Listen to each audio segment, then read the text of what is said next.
తాజాగా తమిళనాడు ఎన్నికల్లో పోటీ చేసిన విజయ్ మొదటిసారి అధికారం కైవసం చేసుకోబోతున్నారు. మరి చిరంజీవి, పవన్ కళ్యాణ్ గారికి సాధ్యం కానిది దళపతికి ఎలా సాధ్యమైంది అనంటే సినిమా తారలు రాజకీయాల్లోకి రావడం అన్నటువంటిది సర్వసాధారణం. తమిళనాడులో ఎంజీఆర్, తెలుగు రాష్ట్రాల్లో ఎన్టీ రామారావు గారు వచ్చి రాజకీయాల్లో సక్సెస్ అయ్యారు. మొదటిసారి విప్లవాత్మకమైనటువంటి మార్పులు చేశారు. బెస్ట్ సీఎంలుగా కూడా పేరు తెచ్చుకున్నారు. ఇప్పటికీ వారి ప్రభావం కనిపిస్తుంది రాజకీయంలో. ఆ తర్వాత దేశ రాజకీయాల్లో చాలామంది సినిమా సెలబ్రిటీలు వచ్చారు. కానీ ఎన్నికల్లో పోటీ చేసినటువంటి మొదటిసారి సక్సెస్ కాలేకపోయారు. ఈ జాబితాలో చిరంజీవి, పవన్ కళ్యాణ్ గారు ప్రధానంగా ఉంటారు. అలాగే కమల్ హాసన్, విజయకాంత్ వంటి ఇట్లాంటి వాళ్ళు కూడా ఉన్నారు. సక్సెస్ కాలేకపోయారు. మరి 2026 ఎన్నికల ఫలితాల్లో సీఎం పీఠం దక్కించుకునే దిశగా కూడా అంటే ఆయనకే సీఎం పీఠం దక్కుతుంది విజయ్‌కి. ఆ విధంగా దూసుకుపోయారు. మొదటిసారి ఆధిక్యంలో ఉన్నారు 108 సీట్లతో.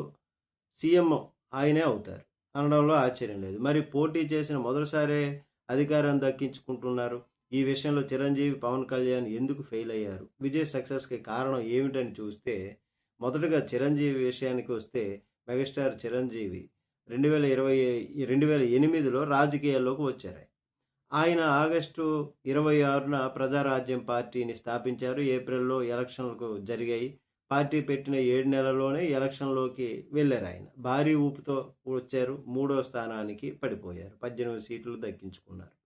ఆ టైంలో కాంగ్రెస్ 156 సీట్లు, టీడీపీ 92 సీట్లు గెలుచుకుంది. కేసీఆర్ సారథ్యంలోని టీఆర్ఎస్ పార్టీ 10 సీట్లు దక్కించుకుంది. మరి ఇక్కడ రాజకీయాల్లోకి వచ్చినటువంటి చిరంజీవికి గట్టి దెబ్బ పడింది. మరి 18 సీట్లకే పరిమితం కావటం అందరికీ ఆశ్చర్యమే. దీనికి కారణం ఆ సమయంలో చిరంజీవి రాజకీయాల్లోకి రావడం రాంగ్ డెసిషన్. అప్పుడు తెలంగాణ ప్రత్యేక రాష్ట్రం ఉద్యమం నడుస్తుంది. మరోవైపు వైఎస్ రాజశేఖర రెడ్డి నాయకత్వంలో కాంగ్రెస్ పార్టీ బలంగా ఉంది. ప్రతిపక్ష పార్టీ టీడీపీ సైతం చాలా స్ట్రాంగ్గా ఉంది.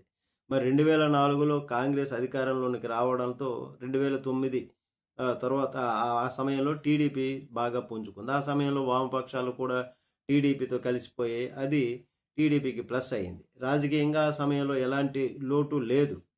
కాబట్టి 2 ప్రధాన పార్టీలు బలంగా ఉండటంతో మూడో పార్టీకి ఛాన్స్ లేకుండా పోయింది. అక్కడ చిరంజీవి ఆ విధంగా ఆయనకి చేదు అనుభవం మిగిలింది. మరి దీనికి తోడు ఆయన ఎక్కువ కాలం ప్రతిపక్షంలో ఉండలేకపోయారు. కొన్ని నెలలకే కాంగ్రెస్ పార్టీలో తన పార్టీని విలీనం చేసేసి కేంద్ర మంత్రి పదవి తీసుకున్నారు. స్వతంత్ర హోదా కలిగినటువంటిది టూరిజంది. మరి ఆ తరువాత ఆయన రాజకీయాల నుంచి తప్పుకోవటం. మరి అన్న చిరంజీవి రాజకీయాల నుంచి తప్పుకోవడంతో తమ్ముడు పవన్ కళ్యాణ్ రాజకీయాల్లోనికి ఎంట్రీ ఇచ్చారు. అన్న రాజకీయంగా విఫలమైన సందర్భంలో తానేందో చూపిస్తాను అనుకున్నారు ఆయన. తాను గెలిచి నిరూపిస్తానని చెప్పి 2014లో జనసేన పార్టీని స్థాపించారు. మార్చి 14న ఆయన కొత్త పార్టీని ప్రకటించారు. ప్రకటించిన 2 నెలలకే ఆంధ్రప్రదేశ్లో 2గా చీలిపోయింది ఏపీ. మరి తెలంగాణ రాష్ట్రం ఏర్పడింది. దీంతో పవన్ కళ్యాణ్ గారికి రాజకీయంగా గడ్డి దెబ్బ పడింది. మరి ఆయన ఏపీకే పరిమితం కావాల్సి వచ్చింది. తెలంగాణలో టీఆర్ఎస్, కాంగ్రెస్ చాలా బలంగా ఉన్నటువంటి పార్టీలు అక్కడ ఉన్నాయి. మరి తెలంగాణ ప్రజలు అలాగే ప్రతిపక్షంలో కాంగ్రెస్ నిలిచింది. తెలంగాణ ఇచ్చినటువంటి పార్టీగా కాంగ్రెస్ తెలంగాణలో తన ప్రభావం చూపించుకోగలిగింది.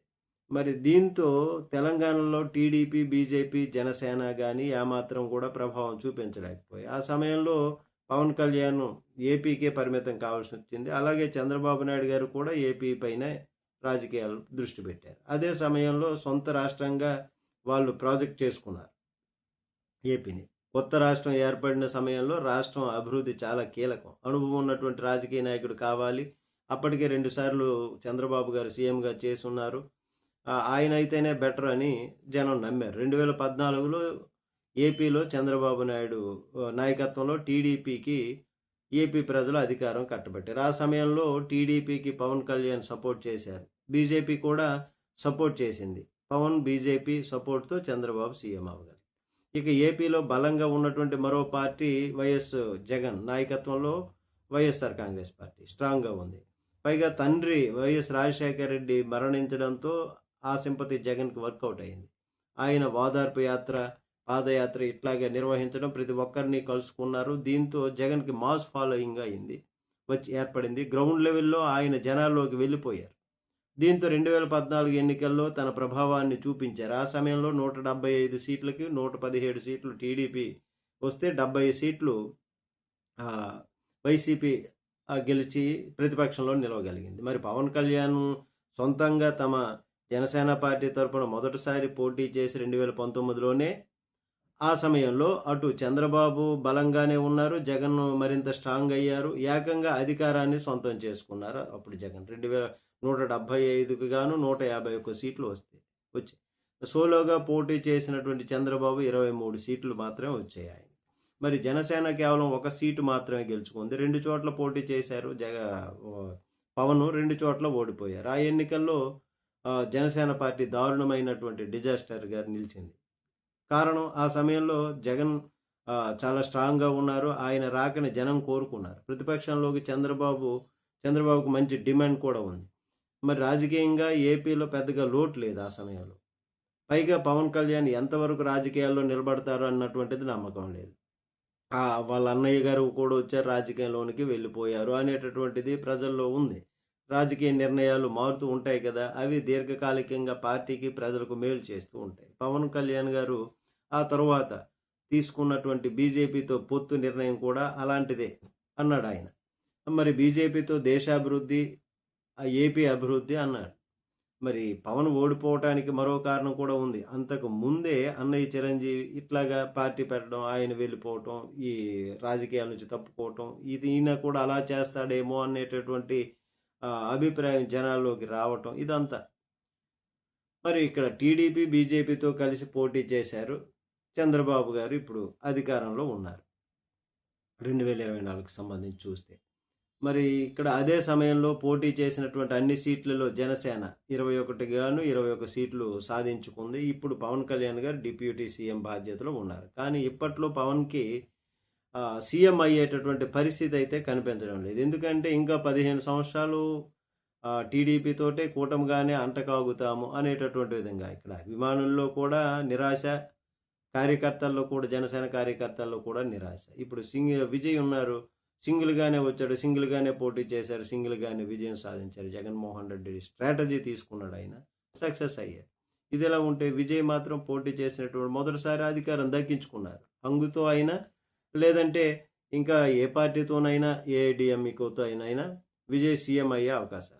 మరి చిరంజీవి, పవన్ కళ్యాణ్కి, కమల్, విజయకాంత్లకు సాధ్యం కానిది విజయ్కి ఎలా సాధ్యమైంది అనేది ఏంటువంటిది చూస్తే, తమిళనాడులో కమల్ హాసన్, విజయకాంత్లు పార్టీలు పెట్టి పోటీ చేసినప్పుడు అక్కడ రాజకీయాలు వేరుగా ఉన్నాయి. అటు కరుణానిధి, జయలలిత గారు చాలా స్ట్రాంగ్గా ఉన్నారు. కమల్ పోటీ చేసేటప్పుడు డిఎంకే చాలా స్ట్రాంగ్గా ఉంది. పైగా కమల్ రాజకీయంగా అంత ఫాలోయింగ్ లేదు ఆయనకి. దీంతో ఆయన ఓడిపోవలసినటువంటి పరిస్థితి. ఇప్పుడు తమిళనాడులో రాజకీయ లోటు గట్టిగా ఉంది. అధికారంలో ఉన్నటువంటి డిఎంకే పైన జనాల్లో వ్యతిరేకత వచ్చింది. దీనికి తోడు ప్రతిపక్షంలో ఏఐడిఎంకే వీక్గా ఉంది. అందులో బలమైనటువంటి నాయకుడు లేకపోవడం చేత పెద్ద లోటు ఏర్పడింది. మరి ఇవన్నీ కూడా ఇప్పుడు విజయ్కి కలిసి వచ్చాయి. రాజకీయంగా విజయ్ లాంటి నాయకుడి అవసరం తమిళనాడులో ఉంది. సరైనటువంటి సమయంలో విజయ్ రాజకీయాల్లోకి వచ్చాడు. ఆ సమయం ఆయనకి కలిసి వచ్చింది. పైగా 2 ఏళ్లుగా ఆయన గ్రౌండ్ వర్క్ చేస్తూ వచ్చారు. ఏ వర్గాన్ని కొట్టాలో పక్కా ప్లాన్తో వచ్చారు. టార్గెట్ చేసి మరీ ఆయా వర్గాల ప్రజల ఓట్లని సొంతం చేసుకోగలిగారు ఆయన. యూత్ని బాగా అట్రాక్ట్ చేశారు. ఇవన్నీ ఆయనకు ఓట్ల రూపంలో కలిసి వచ్చాయి. ఇప్పుడు ఎవరూ ఊహించినటువంటి విధంగా అధికారం దక్కించుకున్నారు. మరి ఇదే చిరంజీవి, పవన్కి, విజయ్కి ఉన్నటువంటి తేడా అని చెప్పొచ్చు. విజయ్ సక్సెస్కి ఇదే కారణం అని చెప్పాలి.